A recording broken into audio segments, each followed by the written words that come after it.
ही हास्यास्पद लगता है कि कैसे स्टेट बैंक ऑफ इंडिया ऐसा कह सकता है। इससे ये पूरा मालूम पड़ता है कि यह जो है सरकार और स्टेट बैंक की मिली भगत है। इलेक्ट्रॉन बॉन्ड के माध्यम से एक खुला लूट कानून चल रहा था, जिसके माध्यम से जितने जो बड़े बड़े उद्योगपति हैं, और आपको याद ही तुमसे प्यार हमें है कितना जाने जाना, तुमसे मिलके तुमको है बताना।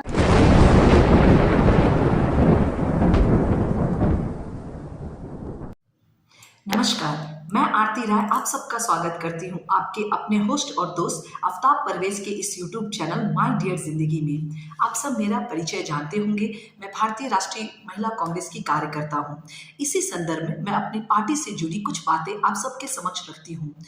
आज का जो जिस पे मैं बातें करूंगी वो अपनी पार्टी से, और हाल ही में इलेक्ट्रॉन बॉन्ड के ऊपर जो माननीय सुप्रीम कोर्ट ने एक ऐतिहासिक फैसला लेते हुए यह निर्णय सुनाया था कि इलेक्ट्रॉनिक बॉन्ड जो है वो पूरी तरह से गैर कानूनी है, असंवैधानिक है, उसके ऊपर से जवाब मांगा था भारत के सबसे बड़े बैंक भारतीय स्टेट बैंक से कि वो एक हमें ब्यौरा दे, और वो चुनाव आयोग अपने वेबसाइट पे वो डाले कि किस आदमी ने कितना कितना चंदा भारतीय जनता पार्टी को दिया। आम जनरल इलेक्शन जो कि 2024 में होने वाला है, यह सभी भारतीयों का कर्तव्य है, यह उनका अधिकार है कि वो जाने कि ये जो इलेक्ट्रॉन बॉन्ड के माध्यम से एक खुला लूट कानून चल रहा था, जिसके माध्यम से जितने जो बड़े बड़े उद्योगपति हैं, और आपको याद ही होगा कि एक न्यूज लॉन्ड्री और प्रिंट ने एक संयुक्त जिसे कहते हैं इन्वेस्टिगेशन जर्नलिज्म का एक उदाहरण था, जिसमें ऐसा पाया कि 30 ऐसी कंपनियां थी जिन्होंने कम से कम, जिनके पास रेड हुआ, ईडीआई सीबीआई का छापा पड़ा, उसके बाद उन्होंने 335 करोड़ रुपए सत्ताधारी पार्टी जो है भारतीय जनता पार्टी को दिया। तो ये इसके ऊपर जो था वो 6 मार्च तक एक फैसला देना था, एक आंकड़ा देना था कि आप सुप्रीम कोर्ट ने कहा था कि भारतीय स्टेट बैंक ये आंकड़ा दे चुनाव आयोग को, वो बताए कि किसने दिया। तो उससे एक दिन पहले मतलब 5 मार्च को ये फैसला आता है, जिसमें कि हमारी सबसे बड़ी, कहते हैं कि state bank of India Bharat की सबसे बड़ी सरकारी बैंक है, और वो पूरी तरह से कंप्यूटराइज है। इसमें एक क्लिक ऑफ बटन से सारे इंफॉर्मेशन आ जाता है। इस बैंक के पास थोड़ी सी इस बैंक की जानकारी मैं आपको बताना चाहूंगी, और हमारी जो इसके ऊपर हमने प्रेस कॉन्फ्रेंस कहा, और हम इसको बहुत आगे तक ले जाएंगे जहां आम जनता तक भी इसकी बात पहुंचाएंगे। और चूंकि मैं एक महिला कार्यकर्ता हूं, और मैं भी अपनी बात के माध्यम से जनता को ये बताना चाहती हूँ कि जिस बैंक के पास 48 करोड़ बैंक खाते हैं, जिसके पास पूरे भारतवर्ष में 23,000 करोड़ ब्रांचेस हो, जिसके पास 66,000 से ज्यादा एटीएम हो, वो ये कहता है कि मुझे 22,217 इलेक्ट्रॉनिक बॉन्ड की जानकारी देने के लिए मुझे 30 जून तक का समय चाहिए। ये बड़ा ही हास्यास्पद लगता है कि कैसे स्टेट बैंक ऑफ इंडिया ऐसा कह सकता है। इससे ये पूरा मालूम पड़ता है कि यह जो है सरकार और स्टेट बैंक की मिली भगत है। वो जानती है, वो अपने मित्र जो दोस्त है उसको बचाना चाहते हैं। हालांकि जग जाहिर है कि कौन किसको देता है।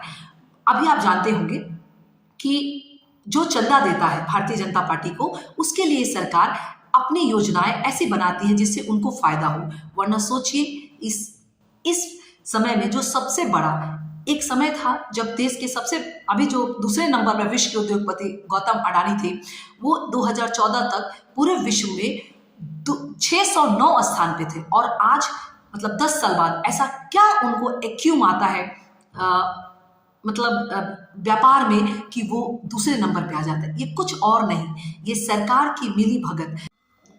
हमारी सेना के लिए जो भारतीय कंपनी थी, जैसे HAL, ऑर्डिनेंस फैक्ट्री, ये सारी फैक्ट्री क्या करती, ये सारी जो कंपनियां थी जो भारत सरकार के सार्वजनिक पब्लिक सेक्टर थे, ये क्या करते थे, ये सेना के लिए कारतूस बनाते थे, गन बनाते थे, उनके लिए बड़े बड़े जहाज बनाते थे, छोटे मोटे चेतक, इन सब चीजों का निर्माण क्या करते थे सेना के लिए। अब वो कौन करेगी, वो अदानी डिफेंस करेगी, उसको कोई भी नॉलेज नहीं है।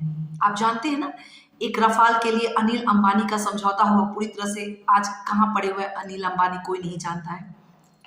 तो मेरी पार्टी हमेशा इस चीज का पुरजोर तरीके से विरोध करती है कि जो सरकारी संपत्तियां है वो सरकार के द्वारा बनाई गई है और उसमें देश के लोग काम करें। आप देखेंगे आज ऑर्डिनेंस फैक्ट्री वाले भी धरना प्रदर्शन कहीं करते हैं, पुणे में या जहाँ भी है, कानपुर में है। तो इसी संबंध में हमारी बातचीत आगे चलेगी। तो ये जो बात अभी आई है कि आखिर क्यों स्टेट बैंक ऑफ इंडिया ने ऐसा कहा कि हम ये जानकारी नहीं दे सकते हैं, ऐसा उन्होंने क्यों कहा कि हमारे पास कम से कम 3-4 महीने की मोहलत आप दीजिए। इसका तो एक जो हमें जानकारी मिलती है वो पता चलता है कि इसका मुख्य जो कारण है वो ये है कि अभी चुनाव आ रहा है, तो चुनाव से पहले लोग जान जाएंगे कि अरे देखो, जो सब लोग जानते हैं, और चुनाव में इसका कहीं हमें जो अभी सत्ताहीन पार्टी है उसको नुकसान ना हुआ। इसीलिए सरकार ने एसबीआई को कहा कि आप ये आंकड़े देने में असमर्थ हैं, सुप्रीम कोर्ट को आप ये बताएं। लेकिन वो कहते हैं ना कि सच किसी न किसी तरह से बाहर आ ही जाता है। इसके ऊपर कोर्ट ऑफ कंडेम का केस चलाया गया है। प्रशांत किशोर जैसे लोगों ने इसका केस लड़ रहे हैं कि ऐसे कैसे स्टेट बैंक ऑफ इंडिया कह सकती है कि हम ये जो महत्वपूर्ण जानकारी है, जो सुप्रीम कोर्ट ने कहा था कि आप स्टेट बैंक ऑफ इंडिया से कि आप इसको सार्वजनिक कीजिए, और कहा था कि आप इसको जो है चुनाव आयोग के वेबसाइट पे इसको डालें, बाकायदा एक सिस्टमैटिक ढंग से इसको डालें, उससे वो इनकार नहीं कर सकती है।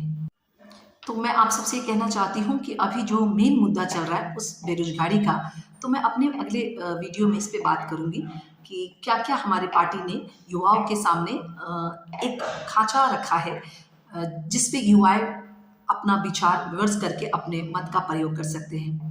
अभी फिलहाल इस वीडियो में इतना ही। आप सब जानते हैं कि जाते जाते मैं गीत गुनगुनाती हूँ, और वो गीत आज मैं गाना चाहूँगी आपके समझ, वो इस तरह के हैं।